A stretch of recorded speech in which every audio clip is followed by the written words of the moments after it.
कहते हैं वे विपत्ति की तरह आए, कहते हैं वे प्रदूषण की तरह फैले। वे व्याधि थे, ब्राह्मण कहते थे, वे मलेच्छ थे, वे मुसलमान थे। उन्होंने अपने घोड़े सिंधु में उतारे और पुकारते रहे, हिंदू हिंदू हिंदू। बड़ी जाति को उन्होंने बड़ा नाम दिया, नदी का नाम दिया।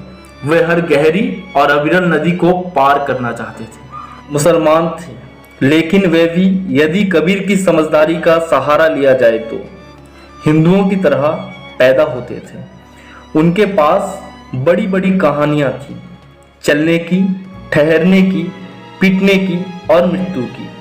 प्रतिपक्षी के खून में घुटनों तक और अपने खून में कंधों तक वे डूबे होते थे। उनकी मुट्ठियों में घोड़ों की लगामें और मयानों में सभ्यता के नक्शे होते थे। ना, मृत्यु के लिए नहीं, वे मृत्यु के लिए युद्ध नहीं लड़ते थे। वे मुसलमान थे। वे फारस से आए, तुरान से आए, समरकंद, फरगना, सिस्तान से आए, तुर्किस्तान से आए। वे बहुत दूर से आए, फिर भी वे पृथ्वी के ही कुछ हिस्सों से आए। वे आए क्योंकि वे आ सकते थे। वे मुसलमान थे।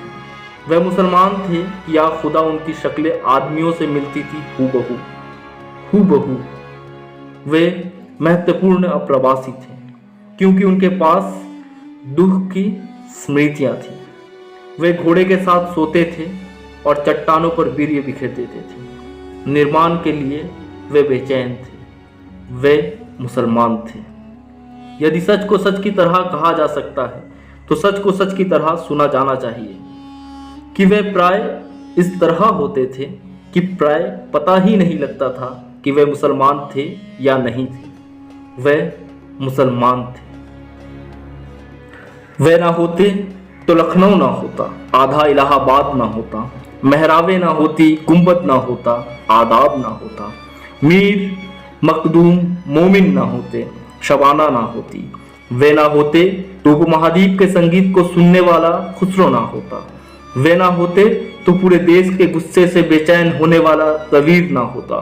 वे ना होते तो भारतीय उपमहाद्वीप के दुख को कहने वाला गालिब ना होता।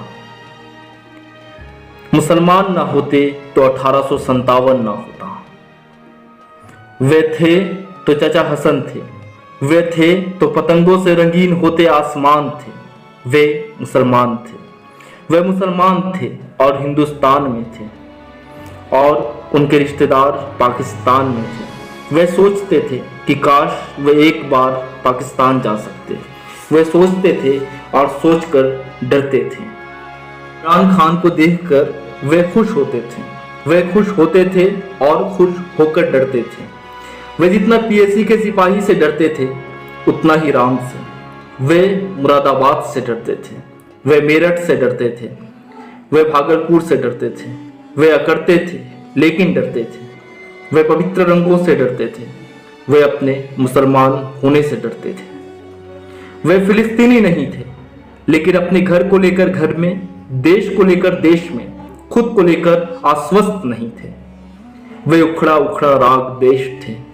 वे मुसलमान थे। वे कपड़े बुनते थे। वे कपड़े सिलते थे। वे ताले बनाते थे। वे बक्से बनाते थे। उनके श्रम की आवाजें पूरे शहर में गूंजती रहती थी। वे शहर के बाहर रहते थे। वे मुसलमान थे लेकिन दमिश्क उनका शहर नहीं था। वे मुसलमान थे, अरब का पेट्रोल उनका नहीं था।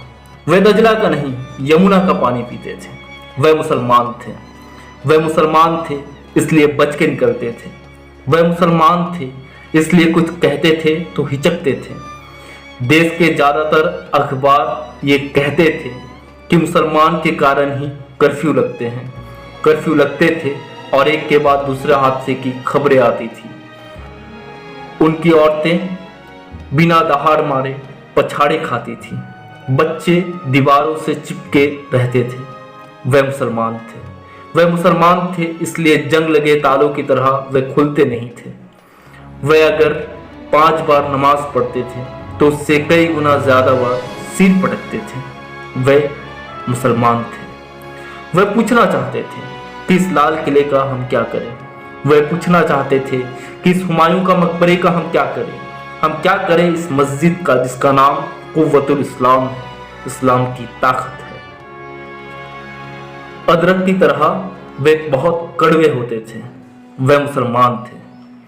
वे सोचते थे कि कहीं और चले जाए, लेकिन नहीं जा सकते थे। वे सोचते थे यहीं रह जाए तो नहीं रह सकते थे। वे आधा जीवा बकरे की तरह तकलीफ में झटके महसूस करते थे। वे मुसलमान थे, इसलिए तूफान में फंसे जहाज के मुसाफिरों की तरह एक दूसरे को भींचे रहते थे। कुछ लोगों ने यह बहस चलाई थी कि उन्हें फेंका जाए तो किस समुद्र में फेंका जाए।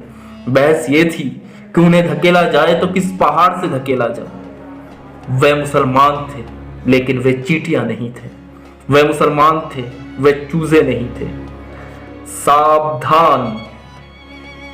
सिंधु के दक्षिण में सैकड़ों सालों के नागरिकता के बाद मिट्टी के ढेले नहीं थे। वे चट्टान और उनकी तरह सच थे।